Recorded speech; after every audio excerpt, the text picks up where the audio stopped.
Real Madrid এসপানিওলের কাছে হেরে গেছে 1-0 ব্যবধানে এবং এই হারের পরে লা লিগার পয়েন্ট টেবিল নতুন করে জমে গেছে। যে ম্যাচটায় নানা রকম নাটক জমেছিল, একটা বিতর্কিত ফাউলও হয়েছিল, কিন্তু সেই ফাউলের খেসারত শেষ পর্যন্ত এসপানিওলকে দিতে হয় নাই।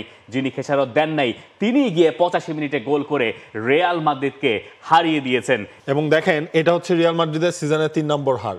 যখন হচ্ছে গিয়ে ঠিক আগের ম্যাচটা অ্যাটলেটিকো মাদ্রিদ তারা আসলে জিতে গেল, তখন হচ্ছে রিয়াল মাদ্রিদকে জানতে হতো যে এই ম্যাচটা তাদের জিততে হবে, না হলে পয়েন্টের ডিফারেন্সটা কমে যাবে। আলটিমেটলি কিন্তু তাই হলো। পয়েন্ট টেবিলে রিয়াল মাদ্রিদ এবং অ্যাটলেটিকো মাদ্রিদের মধ্যে এখন ডিফারেন্স মাত্র 1 পয়েন্টের। 22 ম্যাচে 49 রিয়াল মাদ্রিদ, অ্যাটলেটিকো মাদ্রিদ 22 ম্যাচে 48। বার্সেলোনা খেলা আজ রাতে রয়েছে, তারা রয়েছে 3 নম্বর জায়গায়। আমরা ঘুরে ফিরে আসছি সেই স্প্যানিওলের এগেইনস্টে ম্যাচটাতেই। দেখুন, এই ম্যাচে রিয়াল মাদ্রিদ 20+ শটস তারা নিয়েছে, অথচ 39 মিনিটের আগে তাদের অন টার্গেটে কোনো শট ছিল না। হ্যাঁ, এর আগে একটা ডিসঅ্যালাউড গোল হয়েছে, যেটাকে হচ্ছে গিয়ে বলা হচ্ছে ভিনিসিয়াসের সেই গোলটার সময় এমবাপ্পে তিনি ফাউল করেছিলেন, ফাউল করেছেন, ওখানে গোল বাতিল হওয়ার গোল বাতিল হয়েছে, কারণ আছে। এরপর ঘটনাটা কি হলো, ম্যাচটা ঘুরে ফিরে ওই আপনার শেষ দিকের ওটাই এখন রিয়াল মাদ্রিদের আক্ষেপ বা ম্যাচ শেষে কথা বলার টকিং পয়েন্ট হয়ে গেছে। কিলিয়ান এমবাপ্পেকে রোমেরো যে ফাউলটা করলেন, সেই ফাউলটা করার পর সেখানে ফার্স্টে ইয়েলো কার্ড দেখানো হলো, ভিআরও সেখানে চেক করা হলো না। রিয়াল মাদ্রিদ বলছে সেটা একটা রেড কার্ড অফেন্স সেখানে হয়েছিল। মেজাজটা কখন রিয়াল মাদ্রিদের খারাপ হয়েছে, এমবাপ্পেকে যে ফাউলটা করেছিল তিনি আলটিমেটলি গোলটা দিলেন 85 মিনিটে। ওই ফাউলটাই আসলে সরাসরি রেড কার্ডই হওয়ার কথা। এবং রেড কার্ডের নিয়মটা আমি আপনাকে বলি, আমি যতটুকু যা বুঝি তার ভেতরে ঘটনাটা হচ্ছে এরকম যে আপনার যদি বল খেলার কোনো ইন্টেনশন না থাকে তাহলে আপনি ওই জায়গায় রেড কার্ড দেখবেন। এবং যেভাবে প্লেয়ার যাচ্ছিলেন কিলিয়ান এমবাপ্পে, আমরা ছবিগুলো দেখলেই হয়তোবা কথার সাথে আমরা মেলাতে পারবো। কাছে আছে, আমাদের কাছে সেই ছবি নাই। যাই হোক, যেভাবে ফাউল করা হয়েছে একেবারে কিলিয়ান এমবাপ্পের হাঁটুর পেছনের জায়গাতে, এবং এমবাপ্পে ওই সময় গড়াগড়ি খাচ্ছিলেন। রিয়াল মাদ্রিদের ডাগ আউটে একটা শঙ্কা তৈরি হয়েছিল যে এখান থেকে এমবাপ্পে বড় সময়ের জন্য আবার ছিটকে টিটকে যান কিনা। ভাগ্য ভালো যে কিলিয়ান এমবাপ্পের কিছু হয় নাই। ম্যাচ শেষে তিনি দুঃখ প্রকাশ করছেন, যিনি ফাউল করেছেন, যে ভাই আমার আসলে টার্গেটটা ছিল, মানে সাধারণভাবে টার্গেটটা থাকে একটা কাউন্টার অ্যাটাকে আটকানো, অথবা হচ্ছে যে একটা ব্রেক যেহেতু হয়ে গেছে সেখান থেকে যাতে গোলটা রিয়াল মাদ্রিদ না করতে পারে সেটা আটকানোর সর্বোচ্চ চেষ্টা তারা করেছে। বলছে আমি এমবাপ্পের কাছে দুঃখ প্রকাশ করছি যে আমার তো আসলে কিছু করার ছিল না, আমি অনিচ্ছাকৃতভাবে ওই ট্যাকেলটা করতে হয়েছে। কিন্তু ওই আক্ষেপটা রিয়াল মাদ্রিদের বাড়ার কথা যখন তিনি আসলে গোল করলেন, আর এসপানিওল গোল করলো এমন দলের সঙ্গে, রিয়াল মাদ্রিদের বিপক্ষে যারা পয়েন্ট টেবিলের 1 নম্বরে, এবং এই জয় তারা রেলিগেশন জোন থেকে বেরিয়ে এলো। এসপানিওল যাদের এবার রেলিগেটেড হয়ে যাওয়ার জন্য অনেকেই তাদেরকে ফেভারিট মনে করেন, এসপানিওল হয়তো নিশ্চয়ই সেটা ভাবে না। সেই ম্যাচে 1-0 গোলের রিয়াল মাদ্রিদের এই পরাজয় অনেক তর্ক বিতর্ক উস্কে দিচ্ছে ওই স্পেশাল ওই ইনসিডেন্টটা নিয়ে। দেখেন, যেটা 61 মিনিটে ঘটেছিল। 61 মিনিটে সেই ঘটনাটা নিয়ে কার্লো আনচেলত্তি ম্যাচের পরও আসলে তিনি কথা বলেছেন। তিনি আসলে যেটা বলেছেন যে রেফারি সিদ্ধান্ত নিল, ভিআরে সেটা দেখলো না, এটা একটা ফাউল ছিল, খুবই জঘন্য ফাউল ছিল এটা, ভাগ্যিস ওর কিছু হয়নি। দ্যাট মিনস এমবাপ্পের, তবে শঙ্কা ছিল, ভিআর ছিল ম্যাচে, তারপরও রেড কার্ড না দেখানো মেনে নেওয়া যায় না। কার্লো আনচেলত্তি ডিরেক্টলি বলছেন, এটা খালি চোখে দেখে যেটা বোঝা যাচ্ছে তার কথা, এটা একটা রেড কার্ড অফেন্স ছিল, বাট সেটা আসলে দিন শেষে এখন এইখান থেকে কার্লো আনচেলত্তিকে নিয়ে অনেক কথা বা প্রসঙ্গ উঠতে পারে বা আসতে পারে। কার্লো আনচেলত্তি এই ম্যাচে ভিনিসিয়াস, এমবাপ্পে, রদ্রিগোকে স্টার্ট করালেন। রদ্রিগো স্টার্ট করলেন রাইট সাইডে, ভিনিসিয়াস লেফট সাইডে, মাঝখানে কিলিয়ান এমবাপ্পে। আপনি যদি খেলাটাকে এইভাবে বিশ্লেষণ করেন, ভিনিসিয়াসকে আমরা ফার্স্ট হাফে অনেক জায়গায় দেখেছি, লেফটে দেখেছি, মিডলে দেখেছি, কিছু কিছু জায়গায় 4টা টাচ তাকে রাইট সাইড থেকে আমরা নিতে দেখেছি।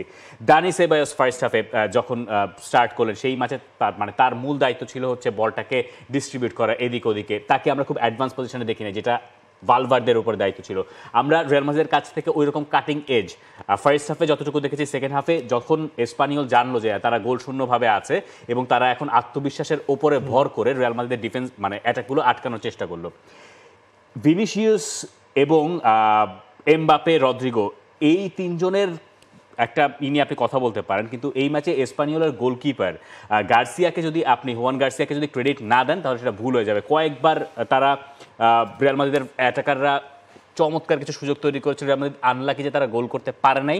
এবং গোলকিপার গার্সিয়া, যার বয়স মোটে 23 বছর, তিনি একটা ম্যাচের একটা পর্যায়ে একটা অ্যাসিস্ট প্রায় করে ফেলেছিলেন তার টিমমেটের জন্য, এবং পরে গিয়ে হাতে ব্যথাও পেয়েছেন। একটা বল থ্রো করেছেন, একদম মাঝ বরাবর হাফ লাইন পেরিয়ে গেছে। তিবো কোর্তোয়াকে ওই অর্থে তেমন কিছু করতে হচ্ছিল না। সেই জায়গা থেকে যখন একটা কাউন্টারটাকে গোল রিয়াল মাদ্রিদ হজম করে বসে, আবার রুডিগার ইনজুর্ড হয়ে গেছেন বহু আগে, ফার্স্ট হাফে তাকে মাঠ ছেড়ে চলে যেতে হয়েছে, কিছু রিয়াল মাদ্রিদের কিছু শঙ্কার জায়গা তখন তৈরি হয়ে আদতেই বা আপনা আপনি যায়। এবং কার্লো আনচেলত্তি নিয়ে বা আনচেলত্তির ব্যাপার নিয়ে রিয়াল মাদ্রিদ সমর্থকদের কিছুটা হতাশা কাজ করতে পারে। লুকা মদ্রিচ যখন নেমেছেন 80 মিনিটে, খুব দেরি হয়ে গেছে বলে অনেকে মনে করছেন। স্পেশালি আরেকটা ব্যাপারে আমার কাছে আরও বেশি দেরি হয়েছে বলে মনে হয়েছে, ব্রাহিম দিয়াজ নেমেছেন 87 মিনিটে, স্পানিওল গোল করার 2 মিনিট পরে। এইটা তো ব্রাহিম দিয়াজকে তো আরো আগে নামানোর সুযোগ আনচেলত্তির ছিল। যখন গোল করেছে স্পানিওল তখন তিনি রিয়াকশন দেখিয়েছেন। দেখেন এই জায়গাটার মধ্যে হচ্ছে রিয়াল মাদ্রিদ তো শুরু থেকেই অ্যাটাক করছিল। ফার্স্ট হাফে একটা শট পোস্টে লাগলো, সেকেন্ড হাফে একটা শট পোস্টে লাগলো। রিয়াল মাদ্রিদ এই ম্যাচে পয়েন্ট পাওয়ার জন্য কতটা মরিয়া ছিল সেটা হচ্ছে একেবারে শেষ দিকে। সেটাও মনে করে দেখেন, একটা কর্নারের সময় থিবো কোর্তোয়া তিনি গেছেন কর্নারে, হচ্ছে যদি চান্স পাওয়া যায়, যদি গোলটা করা যায়, একেবারে শেষ মিনিটে এই সব কিছুই হয়েছে। কিন্তু তারপরও কাজের কাজটা আসলে রিয়াল মাদ্রিদের হয়নি। এর ফলে পয়েন্ট টেবিলটা জমে গেল। রিয়াল মাদ্রিদের জন্য আমার মনে হয় লিগ জেতাটা একটু হলেও কষ্টকর হয়ে গেল, কারণ যেটা বলছিলাম আগের ম্যাচে কিন্তু অ্যাটলেটিকো মাদ্রিদ তারা আসলে ম্যাচটা জিতে নিয়েছে, যেটা ছিল দিয়েগো সিমিওনের 500তম ম্যাচ। এবং এই ম্যাচটা অ্যাটলেটিকো মাদ্রিদের জন্য আরো ইম্পর্টেন্ট ছিল কোন জায়গায়? গ্রিজমান গোল করেছেন প্রায় 2 মাস পর, চমৎকার একটা গোল করেছেন গ্রিজমান। এবং একেবারে ম্যাচের শেষ দিকে গিয়ে যে গোলটা তিনি করেছেন, দেখার মতো, মনে রাখার মতো একটা গোল আতোয়া গ্রিজমান করেছেন, এবং তাতে 2-0 গোলে তারা হারিয়েছে রিয়াল মায়োর্কাকে। শর্লট ফিরেছেন, সেটা আতলেতিকো মাদ্রিদের জন্য ভালো খবর। এবং আতলেতিকো মাদ্রিদ আর রিয়াল মাদ্রিদের জন্য সবচেয়ে গুরুত্বপূর্ণ খবর হচ্ছে ফেব্রুয়ারি মাসের 9 তারিখে, অর্থাৎ পরের সপ্তাহে লা লিগার পরবর্তী ম্যাচেই আপনি দেখবেন আতলেতিকো ভার্সেস রিয়াল মাদ্রিদের ম্যাচ। ঘুরিয়ে বলা উচিত রিয়াল মাদ্রিদ ভার্সেস আতলেতিকো মাদ্রিদের ম্যাচ, মাদ্রিদ ডার্বি, এবং যার আগে দুই দলের পয়েন্টের ব্যবধান 1।